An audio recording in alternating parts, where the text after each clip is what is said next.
തൂക്കുപാലത്ത് 17-കാരിയെ തൂങ്ങി മരിച്ച നിലയിൽ കണ്ടെത്തി. ചുറ്റുപാറ, ചില്ലുപാറ, കപ്പിത്താൻ പറമ്പിൽ അശ്വതിയെയാണ് വീടിനുള്ളിൽ തൂങ്ങിയ നിലയിൽ കണ്ടെത്തിയത്. നെടുങ്കണ്ടം പോലീസ് സ്ഥലത്തെത്തി മേൽ നടപടികൾ സ്വീകരിച്ചു.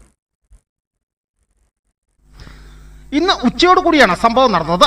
മാതാപിതാക്കൾ ജോലിക്ക് പോയ സമയത്താണ് സംഭവം നടന്നതെന്നാണ് കരുതുന്നത്. പോലീസ് സംഭവത്തെക്കുറിച്ച് പറയുന്നത് ഇങ്ങനെയാണ്.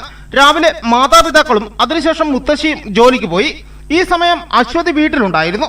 വീട്ടിൽ ഒറ്റയ്ക്കായിരുന്ന അശ്വതിയെ ഫോൺ വിളിച്ചിട്ട് എടുക്കാത്തതിനെ തുടർന്ന് ബന്ധുക്കൾ നടത്തിയ തെരച്ചിലിലാണ് മൃതദേഹം കണ്ടെത്തിയത്. നെടുങ്കണ്ടത്തെ സ്വകാര്യ കോളേജിലെ +2 വിദ്യാർത്ഥിനിയാണ് അശ്വതി. നെടുങ്കണ്ടം പോലീസ് സ്ഥലത്തെത്തി മേൽ നടപടികൾ സ്വീകരിച്ചു. ആത്മഹത്യ എന്നാണ് പ്രാഥമിക നിഗമനം. ആത്മഹത്യ ചെയ്യാനുണ്ടായ കാരണങ്ങളെക്കുറിച്ച് പോലീസ് അന്വേഷണം ആരംഭിച്ചു. മൃതദേഹം ഇടുക്കി മെഡിക്കൽ കോളേജിലേക്ക് മാറ്റി. പോസ്റ്റ്മോർട്ടത്തിന് ശേഷം മൃതദേഹം ബന്ധുക്കൾക്ക് വിട്ടു നൽകും. News bureau, Udumbanchola.